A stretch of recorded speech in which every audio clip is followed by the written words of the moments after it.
Buat yang tidak bisa hadir, kali bismillahirrahmanirrahim. Oke, kita mulai ya. Baik sahabat-sahabat, alhamdulillah kita sudah sampai ke pertemuan terakhir di format 6 bulanan. Memang kajian suluk online ini. Kenapa dibuat 6 bulan? Supaya ada apa ya? Ada sebuah jeda, terus kita ada waktu untuk mengevaluasi gitulah. Jadi selama 6 bulan itu apa yang berbeda dari sebelum dan sesudah? Apakah ada perilaku yang berbeda? Apakah ada cara pandang yang berbeda terhadap kita memandang kehidupan? Apa kemudian sabarnya jadi lebih gitu ya? Karena sabar tuh bagaimanapun butuh pengetahuan kalau kata Al-Qur'an. Jadi semoga upaya kita membongkar khazanah Al-Qur'an yang mulia ini paralel dengan khazanah kitab diri dan kitab kehidupan, karena tiga-tiganya paralel terjadi. Al-Qur'annya ada sebagai guidance, cuma kan kita sehari-hari bertarung dengan kehidupan diri sendiri dan bagaimana kita merespon sekitar. Jadi hari ini kita coba agak summary semua bahan yang kita coba sudah sajikan di gelombang ke-8 ini. Jadi angle-nya saya masuk di awal kajian adalah tentang a pursuit of happiness gitu. Bahwa we all want to be happy, betul kan? Setiap orang pengen bahagia. Tentu saja, mana ada orang yang pengen menderita. Kita pun ingin supaya anak-anak kita bahagia, pasangan kita bahagia, orang tua kita bahagia. Cuma yang harus kita renungkan adalah kenapa seolah-olah kebahagiaan itu harus dikejar gitu kan? Kalau kata dalam istilah Buddha, there is no way to happiness gitu sebenarnya. Nggak ada jalan mencari kebahagiaan. The way itself is the happiness. Semua proses itu sendiri harusnya bisa berubah jadi sebuah kebahagiaan. Nah, ini sebenarnya rahasia turun-temurun, sebuah rahasia yang dari dulu orang cari alchemy of happiness. Sampai kemudian mewujud jadi kisah tentang Raja Midas misalkan, atau alchemy yang bisa mengubah segala benda menjadi emas. Walau alam apakah betul ada ilmunya, mungkin ada semacam sorcerer atau sihir tertentu, tapi kemudian itu tidak relevan untuk kita mengubah semuanya jadi emas. Toh pada akhirnya di sebuah kisah anak pun, kalau semua diubah jadi emas malah nggak bisa makan, karena kita nggak bisa makan emas. Apapun yang dipegangnya berubah jadi emas, kan kita jadi nggak bisa gigit dia gitu kan. Tapi bahwa apa yang hadir ke dalam hidup kita itu kita ubah menjadi kualitas emas dalam arti dia mulia, sehingga berharga, terutama hal-hal yang kita tolak mentah-mentah gitu, bahwa kita ingin menghapus itu dari episode hidup kita. Berarti kita punya masalah terhadap pengkodok dan kodar dari Allah Ta'ala. Nah, saya ingin kita sama-sama merenungkan hal ini gitu. Jangan-jangan the notion of pursuit of happiness selama ini, kok kita nggak pernah bahagia gitu, seolah-olah begitu ya, seakan-akan kebahagiaan itu nggak selalu jauh dari jangkauan. Dulu masih bujang, kalau nikah pasti bahagia, begitu dapat pasangan ribut terus. Oke, sekarang udah menikah, oh mungkin kalau punya anak bahagia, begitu punya anak sakit-sakitan, ada masalah, ribut lagi, kebahagiaan jauh. Oh mungkin ini, oh mungkin itu, oh mungkin kalau naik gaji, oh mungkin pekerjaan baru, oh mungkin kalau kita pindah, oh mungkin, semua oh mungkin. Akhirnya kita tak terasa rambut semakin memutih, kulit semakin keriput, dan kita sudah kehabisan tenaga di ujung. Kita selalu menghabiskan kehidupan kita dalam sebuah perlombaan mencari fata morgana bernama kebahagiaan. Padahal yang namanya kebahagiaan itu tidak jauh dari kaki kita berpijak, dan Allah Ta'ala bilang, I just want you to be happy. Itu semua dia zat yang sangat tidak menzalimi hambanya. Dalam artian lain adalah dia ingin kita bahagia. Kenapa kita susah untuk bahagia? Itu yang kita coba bongkar di gelombang ke-8 ini. Nah, jangan-jangan kita salah gitu fokus kebahagiaan kita. Nah, saya coba bikin skema ini ya di dalam presentasi ini. Jadi Kalau ini jasad yang coklat ini ya, badan kita lahir, kita kemudian belajar, kita memiliki ambisi, memiliki keinginan, memiliki cita-cita. Biasanya notion kebahagiaan, yang namanya target-target kebahagiaan, itu tidak jauh dari anak-anaknya yang berkaitan dengan ragawi sebenarnya. Coba menikah, ya kan? Punya anak, punya pekerjaan yang itu, gitu ya, pangkat yang itu, dan lain sebagainya. Itu sebenarnya semua elemen duniawi yang kita pengen kejar. Dan kalau dapat itu seolah-olah lengkaplah itu semua gitu. Dan ada sebagian yang bisa memang pas gitu, takdir hidupnya dengan apa yang Allah qada dan qadarkan ya, keinginannya dengan itu. Tapi kita sejauh ini sudah hafal lah bahwa kehidupan selalu punya cara untuk mengecewakan kita. Tentu bukan dia punya maksud mengecewakan kita, tapi bahwa kita punya keinginan yang sebenarnya tidak sesuai dengan garis takdir kehidupan tangan kita gitu masing-masing. Jadi sebenarnya agama itu turun untuk memberikan sebuah informasi bahwa ada cara pandang untuk melihat makna kebahagiaan. Cuma kita kurang menggali atau kita kurang paham, padahal semua kata-kata kuncinya ada. Misalkan, kalau kita bicara tentang hadis 120 hari, itu janin sudah dalam waktu itu 4 hal sudah ditentukan. Di antaranya rezeki gitu. Ini perkara rezeki, ini perkara yang orang bisa seumur hidup dia menghabiskan energi, perhatiannya, pikiran, semuanya, bahkan mungkin keluarganya berantakan gara-gara masalah ngejar rezeki. Atas sesuatu yang sebenarnya sudah dikodokkan, itu ditetapkan. Nah, itu. Jadi kadang-kadang barangkali kita harus lihat. Soalnya gini, kalau kita hanya mematok kebahagiaan dari segi pencapaian lahiriah atau semua definisi-definisi lahiriah, maka seorang Ibrahim tidak akan bahagia karena begitu anaknya lahir, turun perintah, itu anak sama istrinya suruh disimpan di sebuah lembah yang kering. Gimana perasaannya coba? Anak yang lama dinanti-nanti begitu lahir suruh dipisah. Seorang Ismail pun tidak akan bahagia kalau itu menjadi standar kebahagiaan bahwa seorang anak tuh harus ngumpul terus bersama bapaknya gitu. Ini saya coba kasih kasus-kasus ekstrim dalam Al-Quran yang itu merupakan ada hikmah di situ. Kita bicara tentang orang-orang, ya, para nabi itu adalah orang-orang yang mati dalam hidup, dalam arti berserah dirinya total 100%, dia diatur oleh Allah Ta'ala kehidupannya. Untuk memerankan sebuah episode sehingga dia menjadi abadi namanya. Seandainya seorang Ibrahim tidak berserah diri, dia tidak akan dicantumkan dalam Al-Quran dan tidak akan dikenang sepanjang masa. Nah, kita coba merenung tentang makna kebahagiaan. Makna kebahagiaan mesti ngumpul gitu ya, atau mesti rumahnya yang bagus gitu. Rasulullah rumahnya kecil sekali. Pernah lihat tuh di foto gitu ya. Sederhana sekali. Nabi Isa sama sekali tidak punya rumah. Hartanya, pernah suatu ketika beliau punya sisir, tempat minum, sama bantal masalah. Kemudian yang diejek sama iblis tuh, pencinta dunia, padahal bantalnya batu. Masih tidur, masih berbantalkan batu. Seketika itu juga batunya dibuang. Tuh barang-barangnya masih berlebihan, masa punya sisir. Kan bisa pakai tangan katanya gitu, sisirnya dibuang. Terus minum kan pakai cawan gitu, mungkin dari kayu. Begitu beliau lihat ada orang yang menyendokkan air dengan tangan, nggak perlu pakai barang, maka barang itu pun dibuang. Itu contoh yang bagaimana orang ada yang sedemikian zuhudnya gitu ya.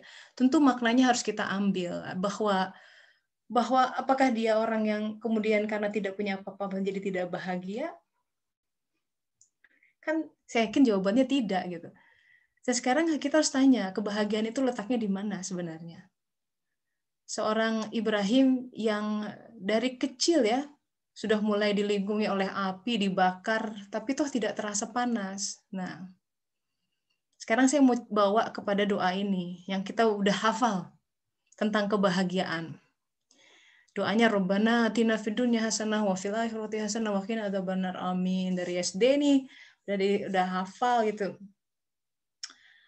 Kata kuncinya hasanah. Rabbana atina fid dunya hasanah wa fil akhirati hasanah wa qina adzabannar. And what is hasanah? Nah, karena ini pertemuan terakhir, kita wrap up aja. Hasanah itu adalah buah takwa. Kalau bicara takwa, kita bicara pohon. Pertemuan yang lalu kita bicara tentang pohon Thayyibah, Syajaratun Thayyibah. Dan pohon itu kalau kita bicara pohon, gimana ini? Maksudnya apa pohon? Ada sesuatu yang tumbuh di dalam diri kita. Di mana itu? Di dalam jiwa. Jadi dinamakan kebahagiaan, itu fokusnya di jiwa kita. Nah, ini yang salah fokus gitu. Sehingga orang kalau mengaitkan kebahagiaan kepada kepemilikan sesuatu material di dunia, yaitu itu akan jadi malapetaka sendiri buat dia, karena setiap orang punya pengkadarannya sendiri-sendiri, satu. Yang kedua, namanya hidup itu hilang timbul ya, silih berganti, itu biasa. Kadang sempit, kadang luang. Itu seperti denyut kehidupan. Kadang punya, kadang nggak punya. Dan kalaupun dia seolah-olah rasanya hidupnya lancar-lancar saja, ingat bahwa akan ada suatu saat di mana semua itu akan hilang, yaitu sesuatu hal yang tidak bisa dihindari oleh semua orang, yang kita sekarang sedang berada menyaksikan sebuah pagelaran pandemi di mana orang satu persatu kembali ke alam barzakh, yaitu kematian. Apapun yang kita kumpulkan, apapun yang kita bangun, apapun yang kita kerjakan siang malam, yang masih berupa semua peninggalan di alam mulkiyah akan ditinggal. So what's left for us? Gitu. Di mana porsi jiwa kalau begitu? Nah, di kajian suluk, semoga tidak terhenti hanya sekedar kajian. Kita ingin sama-sama merefleksi kepada diri. Jadi harus ada yang berjalan di situ. Suluk itu kan menempuh sebuah perjalanan. Orang yang menempuh perjalanan itu disebut salik. Jadi walaupun secara fisik dia tidak berjalan, tapi jiwanya yang berjalan. Dalam arti berjalan adalah setiap saat kita dalam sebuah episode yang berbeda, ada tamu-tamu Allah datang silih berganti. Tamunya bisa berupa yang fisik, tapi bisa juga berupa datang pesan lewat telepon, atau datang perasaan tertentu yang itu harus kita respon dengan respon yang sebaik-baiknya. Nah, kita bersuluk ingin mencoba merespon, karena jiwa kita yang sebenarnya merespon itu semua, harusnya. Selama ini kebanyakan yang merespon hawa nafsu atau syahwat, karena dia sedemikian dominannya di dalam diri kita. Jiwanya lumpuh biasanya gitu, terpuruk di satu sudut, yang merajai hawa nafsu dan syahwat, yang menguasai semua keputusan. Kenapa dia pilih calon yang itu, kenapa dia pilih jurusan itu, bisnis itu, merajai si hawa nafsu. Dan ingat, hawa nafsu itu pinter, semakin dia diajarin agama, semakin dia punya dalil untuk menjustifikasi, ini saya benar, hadisnya ada ini. Tapi kalau hati nurani dia bilang sebenarnya ada miss-nya di situ. Nah, itu. Jadi jiwa itu. Tentu saja seseorang tidak akan mendapat hasanah sampai kapanpun juga selama jiwanya tidak ditumbuhkan, dirawat. Caranya lewat apa? Sudah dibahas, itu kembali tentang sholat, kita bicara tentang makna Shiratal Mustaqim berkali-kali dalam pertemuan gitu. Nah, dalam Al-Qur'an dikatakan, auzubillahi minasyaitonirrajim, ala bidzikrillahi tatmainnul qulub. Ini suatu visi tentang kebahagiaan.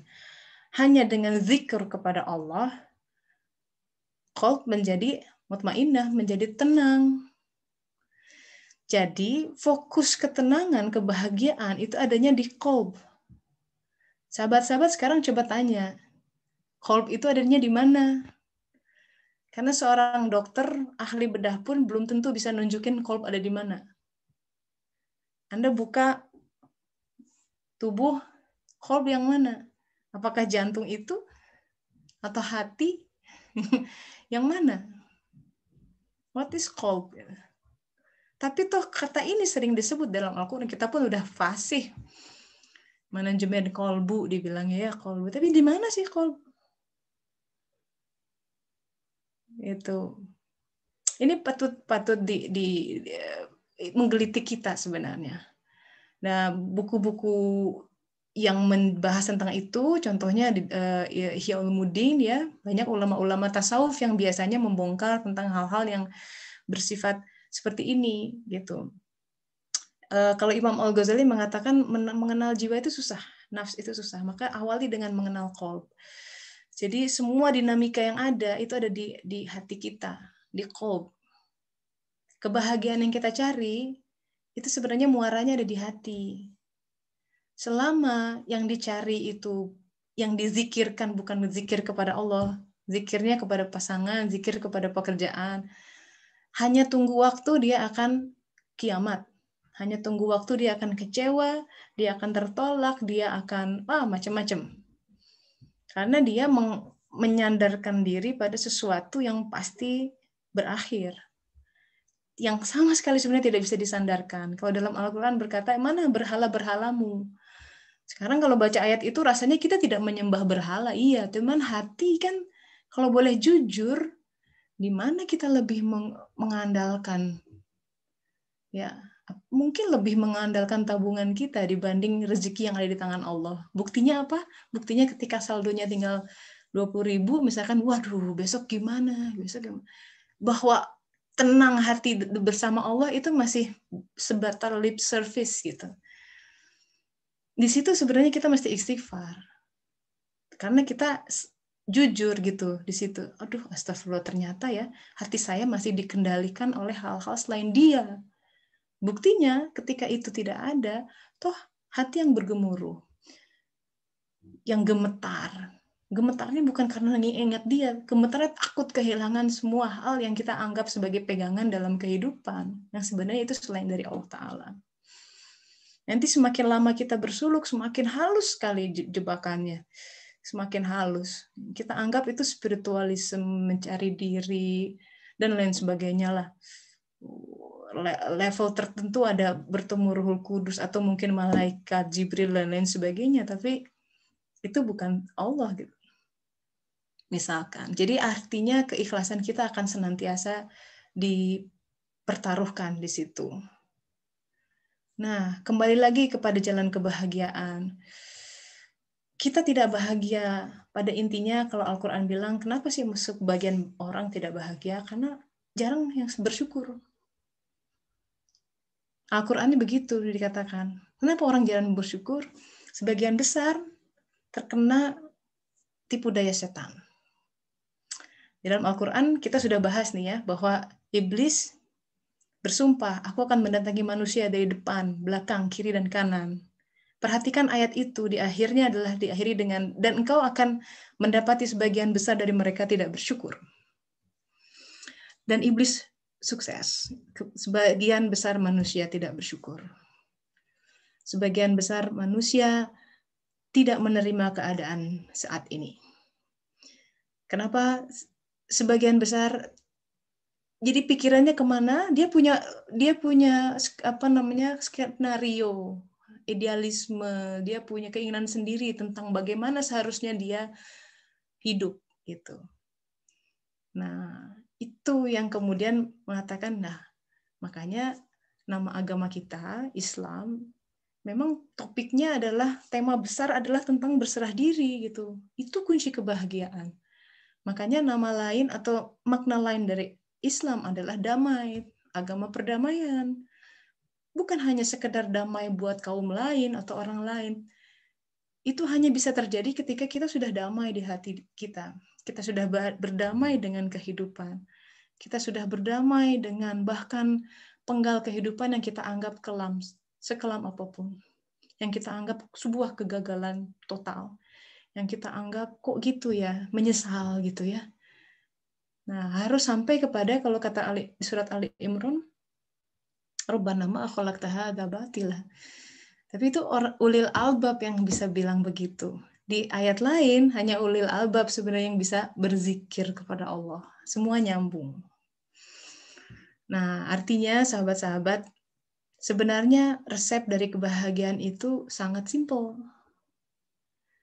Terima saja apa yang dia berikan, tapi terima itu memang berjenjang.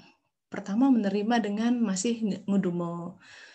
Yang penting kita berjalan, bersuluk. Itu adalah yang dulunya ngedumelnya kadarnya 90% berkurang jadi 70%, 60%. Itu seiring dengan kita banyak istighfar, seiring dengan kita banyak mengkaji ilmu, meraih berkah Al-Quran, membaca Al-Quran, sholatnya juga dibenerin. Ada perubahan, pasti. Coba, harus ada perubahan.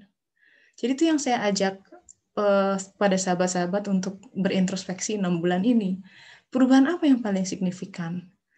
Karena saya juga nggak mau ini cuma sekedar kajian, tapi lewat begitu saja, tidak punya makna signifikan terhadap perubahan kita dalam menghadapi kehidupan. Akhlak tidak semakin baik,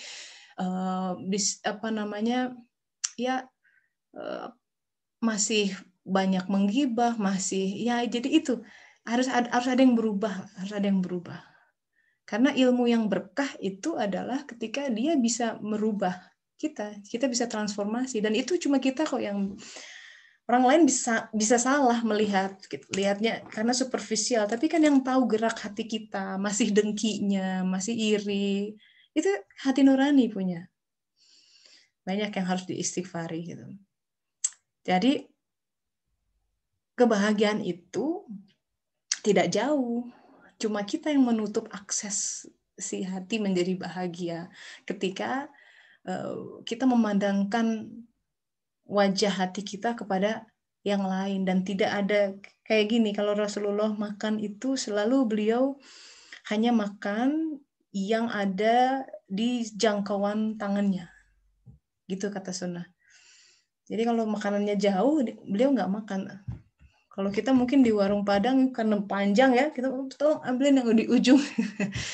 Beliau itu saking adab beliau ya, sesuatu yang jauh ya udah nggak usah gitu. Jadi hidup tuh begitu saja, yang ada ini ya udah alhamdulillah.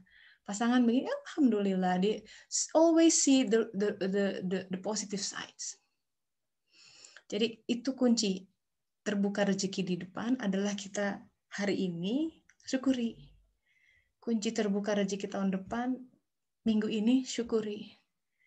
Terus dan terus dan terus. Karena begitu kita mengeluh, mengumpat apalagi, nauzubillah, ya itu kita sudah tertutup sendiri oleh rezeki Allah dari langitnya, tertutup oleh hijab yang ada di kolb kita gitu. Nah, jadi itu kira-kira tadinya kita mau wrap up tentang Ad-Din, tapi saya pikir ini dulu, mungkin lebih akan banyak di diskusi atau sharing di sesi pertemuan terakhir ini.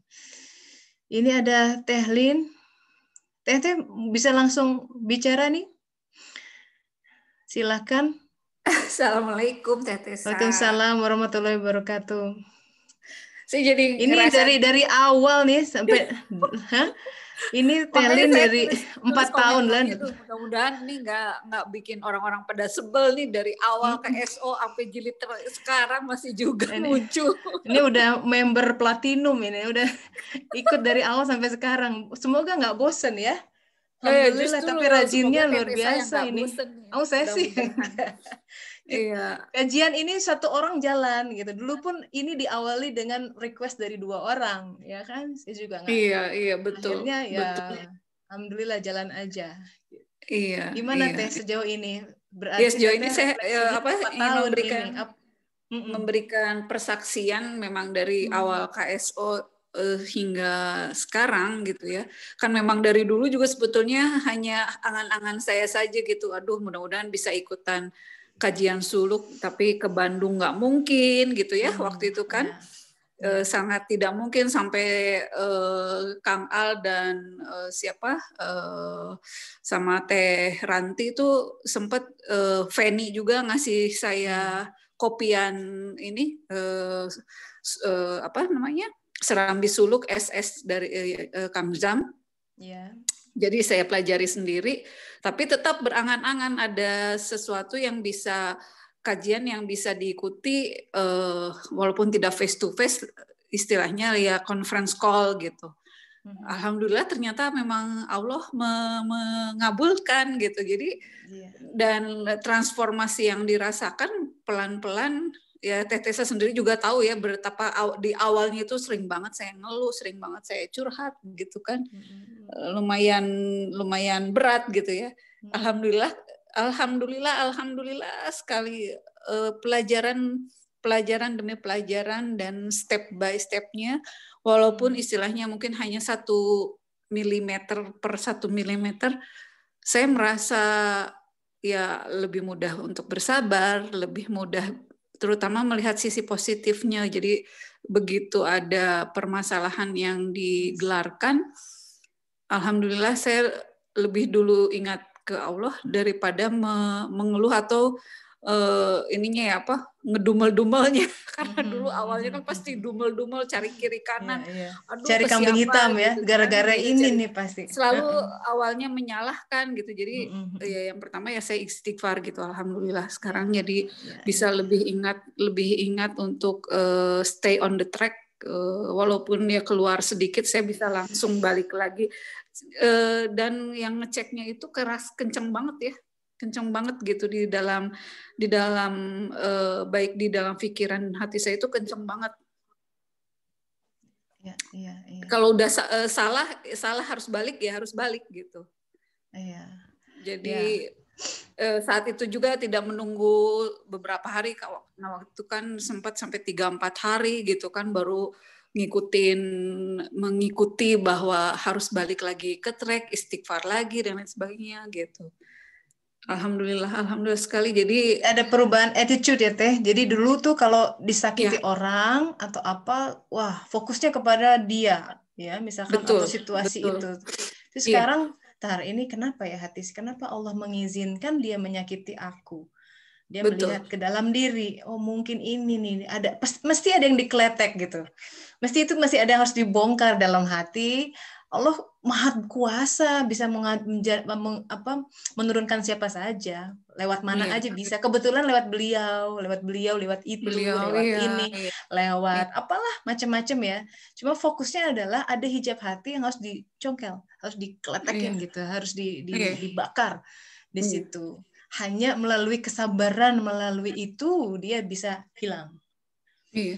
Dan pada saat pengeletekan itu kan rasanya malu sekali ya, malu Teh, maksudnya malu pada diri sendiri, malu sama Allah gitu ya, malu malu pada diri sendiri, mengakui bahwa ya ampun betapa saya teh masih ini banget ya apa cemen gitu, gampang marah dan betapa sombongnya gitu, ngerasa sombong gitu, ada ria segala macam. Duh, sakit banget itu kalau dilihatin seperti itu. Tapi ya mungkin belum ya, maksudnya masih banyak lah, seperti Ibnu Arabi bilang berapa lapis itu, berapa juta lapis itu yang melapisi, yang harus dikletekin gitu satu persatu. Masya Allah. Jadi memang hanya dengan rahmatnya lah sudah. Karena kalau mau hitung-hitungan mah, kalaupun kita hidup ribuan tahun nggak akan ngejar ini masalah tazkiyatun nafs ini. Tapi kan dia kun fayakun gitu. Makanya saya upload itu ada hadis kata Rasulullah tentang Allah itu senantiasa menyempurnakan adinnya ya. Kita bicara adin kan. Ini kita semua kayaknya hidup gini-gini aja ya, lockdown minggu ke minggu, enggak. Dalam Allah selalu ciptaan yang baru, kita senantiasa dalam sebuah proses of becoming, menjadi kesempurnaan. Nah, untuk itu ada sebuah sifat kepemurahan dan kasih sayang kalau kita ingin menjadi bagian dari kesempurnaan Allah Ta'ala. Jadi itu yang harus yang kalau kita misalkan merasa pesimis ya Allah ini dosaku banyak sekali, kok hatiku begini terus. Memang nggak bisa mengandalkan kebiasaan diri, nggak mungkin, it's a mission impossible. Caranya adalah kita berserah diri kepada Allah Ta'ala biar dia yang take over gitu. Tapi bagaimana supaya membujuk gitu ya, supaya dia mau tertarik kepada kita, yaitu kita mengalirkan sifat yang paling efektif adalah kepemurahan. Dikatakan kenapa seorang Ibrahim alaihissalam menjadi Khalilullah, orang yang sangat dikasih oleh Allah, adalah beliau itu dari kecil sangat pemurah. Sampai udah kemana-mana juga ya, terkenal tuh Nabi Ibrahim, kalau makan tuh nggak mau sendiri. Pernah suatu hari nggak nemu orang, sampai jalan jauh gitu. Saking dia nggak mau sendiri. Saya ingat, saya punya makanan nih, saya mau bagi. Masya Allah. Nggak ada yang lihat, tapi Allah tahu, ini orang luar biasa gitu. Diambil sama itu gitu ya, kepemurahannya. Saya tahu juga ada sahabat saya yang dia setiap di lampu merah kalau ada pengemis dia kasih, walaupun temennya bilang itu kan bohongan tuh pengemis, itu urusan dia sama Tuhannya. Dia bilang urusan saya adalah dia datang ke ruangan saya, ke semesta saya, dan saya di situ transaksinya dengan Allah Ta'ala. Saya bilang sama Allah, ya Allah tolong saya. Jadi bukan karena dia kasihan, tapi saya butuh menyikapi apa yang hadir, ya ada yang hadir, dan kata Rasulullah jangan orang datang meminta terus dia tangan hampa pulang gitu. Jadi mau itu sekian ratus rupiah tapi saya beri, dia bilang gitu. Dan itu barokahnya banyak banget di kehidupan beliau karena kepemurahannya beliau begitu. Jadi kita kalau mau terbuka rahmat ya dalam pertolongan Allah, kita kok sholat malam susah banget gitu ya, kok hati masih ngedumel, coba lebih banyak memberi. Dan itu tidak perlu selalu materi ya, tentu saja ya. Akan diilhamkan kok ya. Kunci awal kita di pagi hari minta, ya Allah beri aku inspirasi untuk bisa menyebarkan rahmat-Mu. Dan nggak perlu jauh-jauh. Ya itu anak-anak kalau Teh Yan-Yan ya itu rahmat itu banyak kerucil, tapi dengan ya sebuah pelayanan dari hati gitu. Nak, ya udah nggak apa-apa diberesin, numpahin lagi yang dulunya marah-marah, terus nggak apa-apa mama, ini apa pelayananku kepadamu, jadi naiknya ke Allah gitu, jadi indah semuanya begitu gitu ya Teh Yan. Di sini juga Teh Yan nih katanya nih, Teh Yan bisa di up di ya. Assalamualaikum. Waalaikumsalam warahmatullahi. Ya, Gimana nih udah mau lanjut nggak ini gelombang 9? Iya dong. Oh iya ya, dong. Iya. Semangat. Ya. Ini kan tahun lalu itu gelombang semangat gitu ya, banyak hal baru gitu, menerima ilmu baru, alhamdulillah semangat gitu kan ya. Nah, untuk yang gelombang sekarang ini lebih banyak daunnya teh. Daunnya alhamdulillah. Yang penting gerak ya. Berarti. Yang penting gerak ya. Mau up and down, iya. Kalau stagnan itu agak aneh kan. Nah, iya. Waktu awal gelombang kan alhamdulillah ada rahmat berupa bayi baru gitu kan. Jadi semestanya berubah gitu. Iya. Mengalami adaptasi lagi. Nah, yang kerasa itu adalah ternyata semakin dalam keinginan untuk mendesak itu lebih mendalam lagi. Ujiannya luar biasa ternyata ya Teh ya. Jadi yang saya rasakan itu kepingan begitu dia bisa jadi masa lalu dimunculkan kembali. Menarik ini.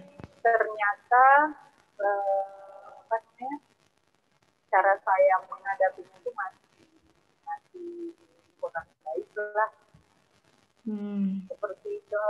Dan yang tersasar itu ya sholat deh, kualitas sholat. Yang jadi kualitasnya menurun, dan otomatis karena sholatnya menurun, semuanya jadi berantakan. Yang asalnya anak-anak gampang gitu komunikasi, sekarang mulai ada yang kok tiba-tiba ceria gitu kan. Ini muncul dari mana gitu. Seperti biasa kan awalnya masih paling dari sekolah ya kalau mau nunjuk gitu ya. Kalau mau nunjuk gitu. Tapi ya itu harus Allah nggak bosan-bosan gitu.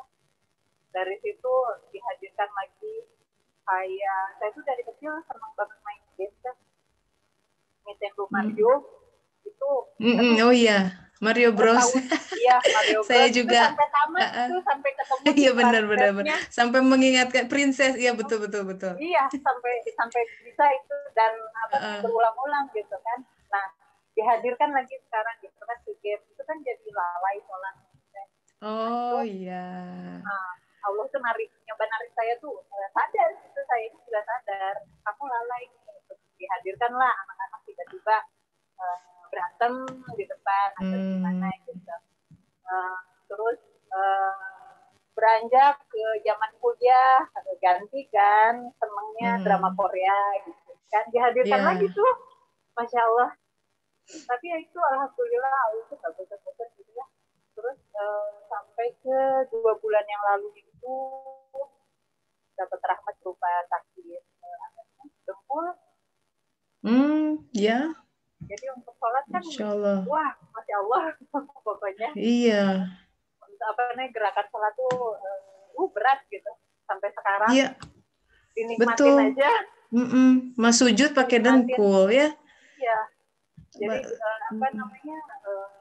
ada ke dengkul terus tarik ke mata juga. Tiba-tiba malam-malam pas bangun mau menyusui adik bayi, tiba-tiba mata sebelah itu perih gitu, panas, nggak ngerti kenapa. Nah di situ saya tuh nangis gitu, ya Allah, this is too much. Terlalu banyak gitu, terlalu bertubi-tubi. Padahal saya juga tahu gitu, sholat cuma itu aja.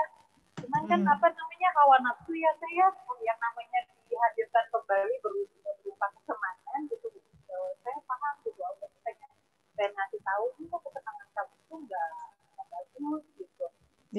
Bagaimana penghadapannya sekarang? Tapi alhamdulillah. Suaranya agak hilang-hilang nih Teh. Oh. Ya. Halo, udah jelas? Nah, lebih jelas. Ini lebih jelas ini. Jauh. Iya.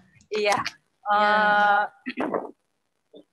Ketika sakit mata itu karena sampai nangis kan, subuh-subuh itu akhirnya dibawa ke Urjong sama suami yang hampir give up tuh Teh, karena sakitnya luar biasa gitu ya, padahal baru sebelah mata, bukan nggak bisa lihat, cuman berasa kebakar aja gitu.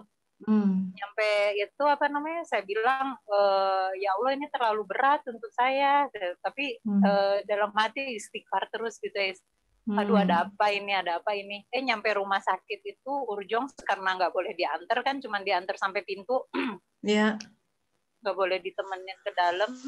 Nyampe sana saya ngelihat tiba-tiba ada ibu-ibu teriak, tiba-tiba teriak, saya masuk dia teriak, tiba-tiba kedua matanya nggak bisa ngelihat, panik dia. Terus astagfirullahaladzim, saya cengeng banget dibanding dengan ibu itu nggak bisa lihat matanya. Ya, Masya Allah.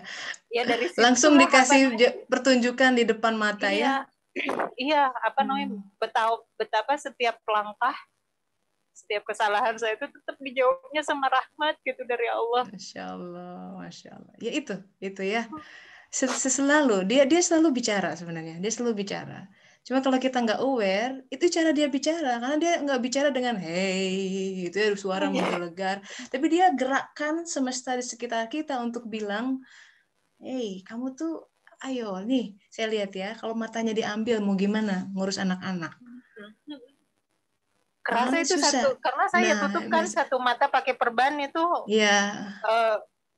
Nyiapin makanan gitu, keiris tangan segala macam, Masya Allah. Masya Allah. Iya. Alhamdulillah, memang at the end berasa semuanya rahmat gitu. Nah, betul. Itu indahnya. Jadi kalau di hadis tuh setiap kita sakit fisik ya, setiap kalau ada hadis mau itu demam mau atau makanya Rasulullah menjenguk seorang sahabat yang sakit. Terus dia mengeluh, aku ini nggak enak badan. Terus kata, kalau gini cara kamu menghadapi sakit, nggak akan ini sia-sia gitu Allah menurunkan. Harusnya guys, alhamdulillah ya Allah, alhamdulillah gitu. Jadi ada yang sedang diluruhkan si kolb itu kan kita tuh pengen bahagia itu tadi ya. Cuma ada yang nutup kebahagiaan itu. Nah, itu yang menutup tuh sedang diluruhkan.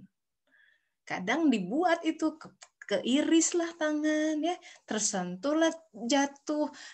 Kasusnya Teyen lutut dibuat apa itu kebetulan? Enggak, sama sekali enggak kebetulan. Dia maha tahu.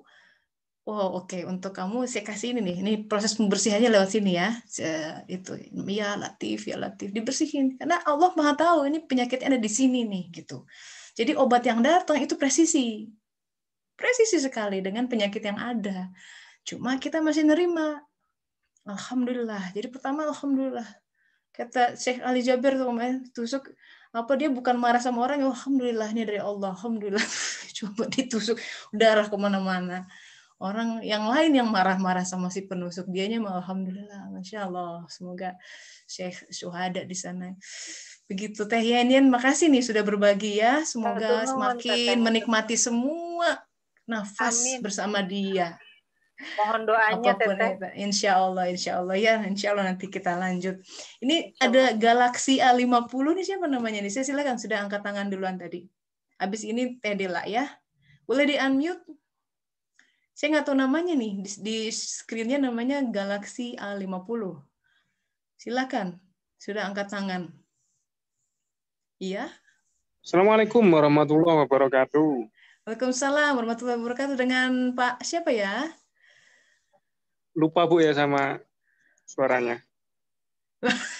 Iya lupa Pak, maaf. Ya. Sebelumnya terima kasih banyak Bu. Iya. Saya selama ini cuma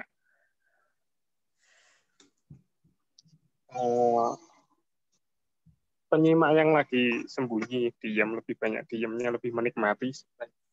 Alhamdulillah, iya. Saya Pak Effendi Bu Ponorogo yang Pak sudah lama. Habis sudah lama nggak ngobrol nih. Iya betul biasanya. Aduh, Mas. Alhamdulillah Mas sudah lama ya. Gimana nih Mas? Pak Effendi juga lama ya kita sama-sama mengkaji ini. Sebenarnya saya masih monitor terus kok. Tapi memang sempat sekitar 2 tahunan saya bertahan pakai HP yang mikrofonnya rusak, jadi saya cuma sebenarnya ngikuti, cuman nggak bisa. Bagaimana nih Pak Effendi panjenengan refleksi dari perjalanan suluknya? Alhamdulillah. Ya, ini tadi kenapa saya mau angkat tangan, kelihatannya mau ngucapin terima kasih banyak buat Bu Tessa dan juga teman-teman di KSO ini. Juga guru-gurunya Bu Tessa, teman-temannya Bu Tessa yang alhamdulillah mungkin di Facebook saya ngikuti, saya berteman gitu, saya banyak metik hikmah-hikmah yang di-share oleh beliau-beliaunya, dan sama dengan mungkin yang kesan saya mungkin ya sama dengan teman-teman yang lebih dulu tadi berbagi, sama insya Allah merasakan dulu yang seingat saya pernah curhat sama ibu, yang nggak nyaman itu kerja di profesi saya itu, gitu. Rasanya kok nggak enjoy gitu. Sekarang alhamdulillah insya Allah menyadari bahwa semua itu wujud Rahman Rahimnya Allah SWT yang harus kita syukuri gitu ya. Jadi kita insya Allah akan, yang saya rasakan sendiri jadi lebih peka gitu, lebih peka bahwa semua itu wujud tarikannya gitu ya, wujud tarikannya supaya kita semakin mendekat, semakin bersyukur bahwa ya alhamdulillahirabbil alamin. Segala puji bagi Allah gitu ya. Jadi mungkin contoh-contoh kecil ya kayak yang barusan tadi sinten Ibu siapa tadi semisal kita semisal kita dikasih sakit gitu ya. Atau saya yang dikasih sakit selama ini mungkin ya itu benar, sakit itu menyakitkan, cuman ketika kita menyadari, kita teliti gitu, betapa lemahnya, betapa kita banyak lupanya. Selama ini kita dikasih sehat, kita lupa bersyukur. Sedangkan dikasih sakit sedikit saja kita udah kayak gini gitu. Masih banyak organ kita yang sehat daripada mungkin mata kita yang sakit, tapi kita lupa berapa organ organ tubuh kita yang diberi kesehatan gitu. Betul. Kalau kita nggak aware di situ kan kita fokusnya ke mata yang sakit itu. Kita lupa sama yang tangan yang sehat, hati yang sehat, apa organ-organ lain yang sehat gitu. Kalau kita tertutup, ya itu mungkin salah satunya yang saya petik. Dan saya berharap Ibu tetap diberi kesehatan, keluarga diberi kesehatan, beri semangat untuk berbagi ilmunya, berbagi ilmu, berbagi hikmah, yang mana saya rasa semua bisa merasakan perubahan di kehidupannya. Seperti itu, Bu. Amin. Alhamdulillah, Pak. Jadi lebih bisa merasa ya, Pak ya. Rasa itu itu kata kunci. Ya. Alhamdulillah. Ya mesti dirasa-rasani dulu. Benar, Pak. Pak Effendi, jadi bersuluk itu dulu kata Mursyid almarhum, coba rasa-rasakan ya, ada rasa. Jadi ini rasa itu elemen yang paling dalam. Kita dulu belajar ada rasa, karsa, cipta, karya. Sebelum seseorang berkarya badannya secara fisik, dia bercipta dulu, menciptakan sesuatu dalam pikirannya. Tapi cipta itu muncul karena ada karsa, karena keinginan.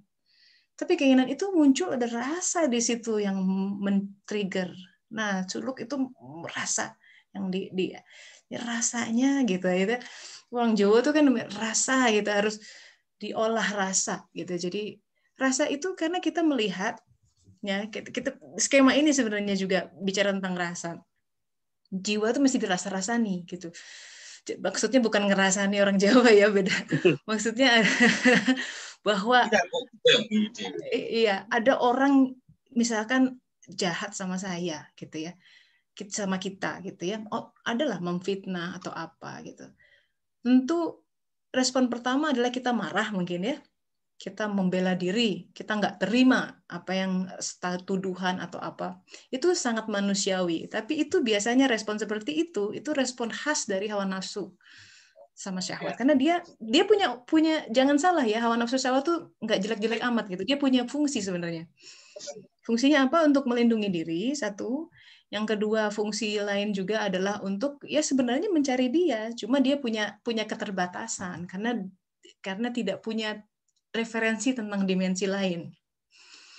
Nah, kalau bersuluk, kalau ada yang rasa itu kita harus mulai memilah di dalam diri. Ini hawa nafsu nih yang ngomong. Nanti lama-lama bakal bisa begitu, bakal bisa berjarak. Nah, ini hawa nafsu nih suaranya. Lama-lama bisa teridentifikasi. Suara ini datang dari mana? Suara ini datang dari syahwat ini. Ini ego saya nih yang ngomong. Ketika kita bisa mengidentifikasi itu dari mana, sebenarnya kita sudah mulai berjarak. Karena kalau kita masih ada di satu ruangan, sama lah kayak ada ikan yang bertanya. Dia hidup di lautan. Aku ingin melihat lautan, katanya, kata si ikan itu. Terus kata ikan-ikan senior bilang, ya susah, kamu harus keluar dari lautan untuk bisa lihat lautan, katanya. Terus kata orang tetuanya si ikan itu, bahaya, kalau kamu keluar lautan kamu bisa mati, gitu kan. Ikan keluar dari lautan mah. Dikasih tahu nggak mau tahu. Suatu hari dia loncat ke pesisir pantai, dia lihat lautan, tapi dia nggak bisa cari jalan kembali, akhirnya mati di situ, gitu. Nah, itu sebuah kisah ironis gitu ya, bahwa tapi dalam intinya adalah kalau kita ingin mengidentifikasi ada sesuatu gitu ya, itu kita harus keluar dari situ. Memang. Nah, dalam sholat sebenarnya itu dilatih. Itu dilatih betul dalam sholat. Kenapa? Karena ketika kita sudah dari iftitah saja, sudah doanya sudah begitu. Inna sholati wa nusuki wa mahyaya wa mamati lillahi rabbil alamin. Di satu kalimat itu, kalau kita ngomongnya benar semua dikasihin sama Allah. Inna sholati wa nusuki wa mahidupku, matiku, semua untuk Allah. Apa yang tersisa di situ? Nggak ada. Semua dikasihin. Lillahi rabbil alamin. Kalau kita sholat dengan sebuah derajat kekhusyuan tertentu, ada momen di mana kita mulai kelihatan tuh semua dikasihin, yang tersisa apa.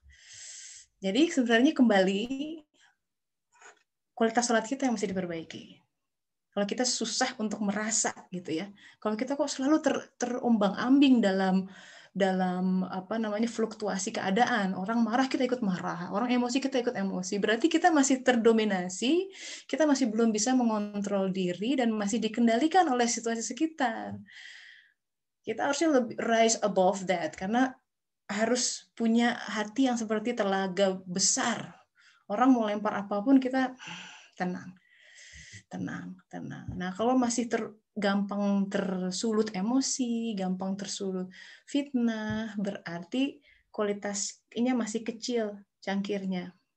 Sepanjang itu masih kecil, kerikil sedikit pun dilempar bikin gejolak. Kan kita nggak mau hidup seperti itu. Ya, apapun tema di mau tema nasional, tema apa, bikin hati panas terus gitu. Jadi kan tidak bahagia kita hati tuh. Kalau kita pengen hati lapang, kuncinya sebenarnya di sholat gitu. Sebentar nih Mbak Dela sudah angkat tangan. Makasih Pak Effendi ya, alhamdulillah. Semoga bisa lanjut silaturahminya. Amin. Silakan Mbak Dela di unmute. Assalamualaikum. Ya, waalaikumsalam warahmatullahi wabarakatuh. Teh Tessa. Gimana? Ya, aku tadi terkesan sama cerita Nabi Ibrahim. Yes. Nah, sebenarnya aku itu mungkinkah gitu sikap seperti itu yang membuka aku ketemu dengan Tehlin, terus udah gitu habis dari Tehlin ketemu sama Teh Tessa. Karena aku tuh sebenarnya aku suka kayak bagi-bagi makanan ya ke orang-orang di jalanan yang tunawisma gitu. Di sini itu di sini kan emang katanya ada aturan kita nggak boleh kasih uang langsung ya. Jadi kita bolehnya gitu. Nanti kena denda gitu? Iya, beberapa teman ada yang bilang gitu sih, tapi aku kadang-kadang kalau lagi nggak bawa makanan aku suka kasih uang gitu. Nah, kadang-kadang setiap kali aku nganterin anakku ke sekolah, aku di tasku suka ada banyak makanan yang makanan anak-anak gitu loh. Nah, aku kasihin ke setiap orang yang tunawisma, atau enggak kalau enggak pulangnya dari anterin anak-anak sekolah, aku suka beli baget terus aku bagi-bagiin sampai para tunawisma di situ tuh pada tahu gitu sama aku itu gitu. Kita suka jadi ngobrol kayak gitu. Terus berbagi cerita lah gitu. Nah, terus suatu ketika juga yang waktu aku formasi kemarin itu tempat formasi pelatihan aku kemarin. Pelatihan kemarin di daerah yang terkenal zona hitam, dalam arti sebenarnya banyak muslim, itu daerah muslim, cuman sedih banget ya daerah muslim dibilangnya tuh daerah yang kurang bagusnya gitu. Dan aku suka ngeliat orang-orangnya pengemis gitu ya, pakai kerudung, bawa anak gitu-gitulah. Aku suka nggak tega, terus aku suka bagi-bagi gitu, sampai ada temanku orang Rusia bilang, dia kamu ngapain kamu bagi-bagi kayak gitu, mereka itu penerima bantuan dari pajak kita loh, jadi kamu nggak perlu bagi-bagi, mereka itu cuman malas bekerja, pura-pura nggak punya uang, kata mereka gitu, kata teman aku gitu. Terus aku bilang, ya aku nggak tahu mereka betulan punya uang atau enggak, toh yang aku bagi pun bukan uang, hanya sepotong roti atau kadang-kadang buah-buahan gitu kan ya. Jadi aku bilang itu urusannya dia, kalau dia berbohong, kata aku kayak gitu. Terus udah gitu dari situ setiap aku lewat itu pengemis di situ tuh selalu bilang bonjour ke aku, udah gitu dia sampai kenalin anaknya gitu. Dear merci avec madame allez viens gitu-gitulah pokoknya. Terus sampai coba translate dulu apa tuh maksudnya? Iya, ngerti cuma TN yang di sini. Oke. Selamat pagi, ayo sini bilang makasih sama madamnya gitu. Sama ibu itu gitu. Sampai teman-teman aku tuh kan pada bengong ya. Udah gitu beberapa temanku orang Portugal sih, ada orang Portugal sama Spanyol. Dia jadi ngikutin aku gitu. Cuman karena dia nggak ngerti kalau yang pengemis itu Islam, mereka beli roti tapi isinya jambong, isinya tuh daging babi gitu kan ya. Terus aku bilang kayaknya mereka itu Muslim, jadi baiknya jangan beli roti yang isinya ini, tapi kamu kasih aja misalkan ikan tuna atau apa gitu, aku bilang gitu. Terus mereka bilang, oh ya, kata dia, oh emang ada aturannya ya, karena aku lihat sih mereka kan pakai hijab gitu, jadi mungkin Muslim, kata aku gitu. Ya nggak ngerti ya, mereka akhirnya, ya kayak gitu. Akhirnya mereka nurutin, cuman jadi banyak yang berbagi kayak gitu-gitu. Nah, cuma aku di situ jadi berpikir, apakah hal itukah salah satu penyebab aku bisa ketemu sama Teh Lin, terus dari Teh Lin ketemu sama Teh Tessa, kemudian abis itu juga Teh Lin itu banyak banget buka jalan aku untuk ketemu orang-orang yang di luar perkiraan aku, yang sekarang tuh jadi mengisi hidup aku, bikin aku ngerasa lebih bersemangat untuk mencari ilmu, berbagi gitu. Berbaginya nggak hanya mungkin berbagi ya itu roti, nggak, tapi aku kali ini seolah-olah punya misi bahwa aku tahun 2021 ini aku pengen jadi orang yang bermanfaat. Entah itu gimana caranya gitu loh. Aku belum tahu gitu, tapi jadinya ada semangat ke situ. Sudah gitu juga yang kedua, kemarin waktu pas aku memutuskan untuk gak bekerja, aku masih ada mimpi kedua, kepengen jadi entrepreneur. Sebelumnya ketemu sama Teh Lian juga gara-gara cari informasi jadi entrepreneur di sini gitu. Nah, kayaknya Allah tuh udah ngasih jalan ke situ, tapi aku tuh nggak mau. Aku pengennya punya karir setinggi-tingginya gitu di Perancis, pengennya justru. Dia masih ada ya keinginan. Siapa tahu dulu gitu. Tapi kalau sekarang udah enggak, karena aku kemarin anakku yang bungsu itu dulu dia lahir prematur. Nah, efek dari lahir prematur itu dia matanya bermasalah. Mata kanan sama kirinya ternyata tidak bisa melihat dengan jelas. Tingkat kefokusannya hanya 4 dari 10. Dan sekarang dia pakai kacamata yang super tebal. Ya, yang buat yang plus gitu, namanya hipermetropi yang itu. Hipermetropi ya, betul. Iya, dan aku dari situ berefleksi ya, aku mikir apa ya penyebabnya? Oh, ternyata penyebabnya adalah ambisi aku dulu waktu aku hamil tuh nggak ngejaga dengan baik. Aku banyak pergi kemana-kemana untuk cari kerja, untuk belajar gitu, untuk ambil formasi yang ini itu. Memang sih sering kecapean di jalan dan sering banget aku ngalamin yang namanya pendarahan kecil-kecil, tapi aku nggak ngerasa kan aku punya ambisi yang kuat buat pokoknya mau bekerja di Perancis gitu. Yang jadinya kayak gitu. Dan di situ aku jadi menyesal. Aku minta maaf sama Allah, terus aku bilang udah jangan sampai ada lagi, tolong udah aja ya matanya lagi sekarang mata anakku lagi di obatin dan dokter bilang akan diusahakan sampai ke normal katanya gitu. Oh gitu ya. Umurnya berapa Teh Lela? 4,5 tahun sekarang. Yang kecil 4,5 tahun. Katanya kalau sampai ketahuannya di atas 7 tahun kemungkinan itu bakalan jadi permanen ya. Tapi untungnya kita taunya di sebelumnya gitu. Dan yang paling sedih adalah waktu dia pakai kacamata, dia pegang-pegang wajah aku. Katanya dia bilang, "Mama, kamu cantik sekali. Ternyata kamu punya butong di sini." Kan waktu itu aku lagi berjerawat dan dia kalau tanpa kacamata itu nggak bisa lihat jerawat. Terus dia bilang, "Mamang, ternyata kamu punya butong butong benjolan di muka," katanya gitu. Aku sampai bilang, memangnya nggak bisa kelihatan? Enggak, katanya. Pokoknya kayak gitu. Aku sampai di situ aku terharu banget gitu. Aku benar-benar minta maaf sama Allah udah menyia-nyiakan titipannya. Terus aku sekarang sikapku ke anak-anak, aku ngerasa bahwa dia prioritas gitu. Kedua anak aku prioritas. Aku pengen bermanfaat itu nggak hanya untuk orang lain, tapi pertama aku untuk anak-anakku, aku pengen jadi banyak mencari ilmu untuk dia. Dan maksudnya untuk bisa jadi ibu yang baik gitu. Mungkin aku bisa seperti Teh Tessa ngajarin anak-anaknya gitu, kayak gitu-gitulah. Amin, lebih baik, harus lebih baik.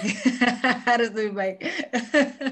Amin. Aduh, Masya Allah. Jadi itu aja itu udah diagnosa dokternya hipermetropi memang. Iya, betul. Presisi ya? Tahu kan hipermetropi apa? Enggak. Atau kalau bahasa Indonesia itu rabun dekat. Jadi beda sama rabun jauh. Iya betul, ini emang kacamatanya presisi pakai banget. yang cembung. Ini sama ya, itu ya. Kita lagi kajian suluk sih ya. Ini kitab kehidupan yang ada di depan Teh Dela. Itu sama tuh tadi Teh Yenian kan lagi ngeluh terus tiba-tiba masuk rumah sakit, orang nggak bisa melihat matanya, langsung ditegur saat itu juga. Teh Dela kasusnya adalah pengen berkarir ya kan, visinya jauh. Pada saat itu yang miss adalah itu mirip, itu kasusnya hipermetropi gitu. Teh Dela tuh rabun yang dekat nggak kelihatan, yaitu anak-anak. Dibikinlah kasus hipermetropi gitu. Ini kasusnya tentang ini kasusnya tentang rabun dekat gitu. Bahwa kita kondisi tidak melihat benda yang dekat, amanah yang dekat. Itu nggak kelihatan kata Allah. Aku perjelas ya, diperjelas ya. Nih, this is about this gitu. Begitu ngerti itu selesai itu masalah sebenarnya di situ. Ini kita bisa lebih lapang. Gitu ya. Jadi makanya semua yang datang itu presisi. Lewat anak bisa, lewat ibu bisa, lewat suami bisa, tapi lewat kolega, atasan, situasi ekonomi, ya semua. Tapi kita harus baca. Ini bicara tentang apa di dalam kolom saya? Saya lagi ngapain? Begitu Teh Dela tadi disebut hipermetropis langsung dek gitu. Presisi ya gitu. Ini tentang pada saat itu episodenya you missed the point yang harus dilihat itu. Ini nih amanah kamu tuh dekat gitu. Kamu kok lihatnya yang jauh-jauh. Kamu lagi hipermetropi saat itu. Itu seolah-olah Tuhan bilang begitu. Saya kasih kacamata ya gitu. So you can see a botong. Karena ini orang Perancis ini makin banyak nih jemaah Perancis ya. Gara-gara Perancis ya Teh Lin jadi Liong ini nanti namanya panggilannya Teh Linnya. Ini buka zawiyah khusus nanti Perancis. Alhamdulillah semoga diberkati. Tapi itu sekali lagi menggetarkan ya, kita kalau belajar dari pengalaman orang kan, ya Allah tuh presisi sekali, luar biasa gitu, melihat bagaimana apa yang terjadi, dia berbicara dari semua hal. But can you see that, Teh Dela? Mana Teh Delanya nih? Aku di sini Teh, aku dengerin, aku bener-bener kaget banget. Iya betul juga ya. Ternyata aku hipermetropi selama ini aku itu gitu. Teteh makasih banget aku diingetin. It's always about us. It's always about us gitu. Semua yang terjadi itu semua selalu dia, makanya harus lihat ke kita. Ini bicara apa nih? Sakitnya anak. Saya berkali-kali tuh si anak saluran nafas itu simbol dari apa gitu. Sampai dia mesti diopname. Oh iya, saya nggak nerima sesuatu yang berkaitan dengan keseharian, because like nafas kita, nah kayak gitu-gitu, makanya perlu merenung dan minta doa sama Allah. Ini tentang apa ya? Apa ini engkau sedang ingin saya mengerti apa? Bagaimana saya harus membaca ini gitu. Jadi saya tuh suka membuat perumpamaan gini. Pernah tes ini kan buta warna, ya kita harus baca ada angka tuh di situ, ya itu ada dot, warnanya macam-macam. Kalau orang buta warna, dia nggak bisa lihat. Ada simbol, ada angka 0, 2 gitu. Nah, hidup tuh kayak pesan tuh kadang-kadang begitu. Dia disisipkan di antara sekian banyak hal, tapi itu membentuk simbol, abjad. Dan kemudian abjad membentuk kata-kata, membentuk kalimat. Dia ingin menunjukkan siapa kita. Karena kunci mengenal dia itu man arafa nafsahu faqad arafa rabbahu. Kunci mengenal dia, mengenal semua ini kebijakannya, belum nyampe ke sana, belum bisa. Kita nggak bisa mengenal kenapa terjadi pandemi terlalu jauh. Pahami saja dulu kehidupan kita, karena itu kuncinya. Begitu kita paham, dianya kena. Karena dia tuh begitu luas, titikin dari mana kita harus mulai, ya dari kehidupan kita tentu, bukan dari kehidupan orang lain. Begitu kita kenal dia, itu. Karena dari awal desainnya adalah aku kanzun makhfi, kata Allah Ta'ala. Aku rindu untuk dikenal. Maka aku ciptakan alam semesta. So in a wrap ya, bahwa ini sahabat-sahabat, kehidupan ini bukan kehidupan kita. It's not just about what we want. Salah gitu. Setiap kali kita mendesain sesuatu, apa yang inginku, apa biasanya nggak kejadian. Kalaupun terjadi, malah akan membawa jadi agul gitu ya, jadi sombong, ujub, atau begitu di sisi lain kalau nggak terjadi menyalahkan diri sendiri, merasa gagal dan lain sebagainya. But it's not about that at all. It's about kita makin kenal dia atau enggak. In every single step that we make, in every single decision, dalam setiap harinya, kita makin kenal, makin dekat nggak sama dia. Rasakan itu. Bahkan dalam perkara memilih kita mau tambah garam apa tidak dalam masakan kita. Gitu. Ajak dia bicara di dalam setiap saat. And that's the only way kita mulai membuka a path to happiness. Bukan masalah kebahagiaan itu tidak ada, tapi kita menutupi jalan masuknya cahaya ke dalam hati. Ala bizikrillah tatma'innul qulub. Hanya dengan cahaya itu masuk, tersinari hati, kebahagiaan yang dicapai tanpa harus bergantung oleh pernak-pernik kehidupan sekitar, tanpa harus tergantung pada pencapaian ini itu akan tercapai. Dan kita akan mengalami, menjejaki hari demi hari dengan senyum mengembang, optimisme, positivisme, kepemurahan itu. And that's, I hope kita mulai bisa berubah untuk menyingkirkan semua hijab-hijab dalam diri kita untuk menjadi seseorang yang lebih baik. I think it's a wrap. Kalau 2 jamnya sudah habis juga. Aduh, alhamdulillah ya. Kita bisa akhiri gelombang ke-8 secara resmi hari ini. Jadi insya Allah tahapannya adalah sekitar 2 minggu lagi mungkin saya akan buat pengumuman yang ingin mengikuti gelombang ke-9, tolong reply di pengumuman saya di Facebook gitu supaya nggak scattered. Jadi semua saya akan list gitu ya, daftar supaya lihat demografinya seperti apa.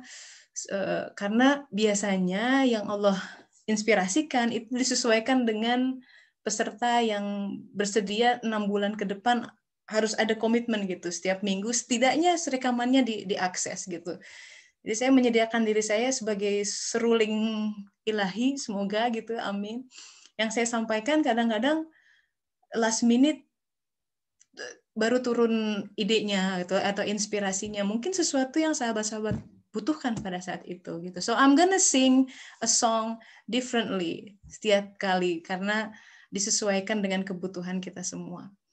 Semoga bermanfaat dan mohon maaf atas segala kekurangan selama ini, atas barangkali ada salah kata, salah ucap. Mohon maaf dari hati yang paling dalam. Kita tutup gelombang ke-8 ini, sahabat-sahabat. Terima kasih. Kita tutup dengan istighfar, astagfirullahaladzim, alhamdulillah, dan doa akhir majelis. Subhanaka Allahumma wa bihamdika asyhadu an la ilaha illa anta astaghfiruka wa atubu ilaik. Amin ya rabbal alamin. Nah, pamit ya. Terima kasih semua. Terima kasih semua. Sama-sama. Teman-teman semua. Assalamualaikum. Terima kasih.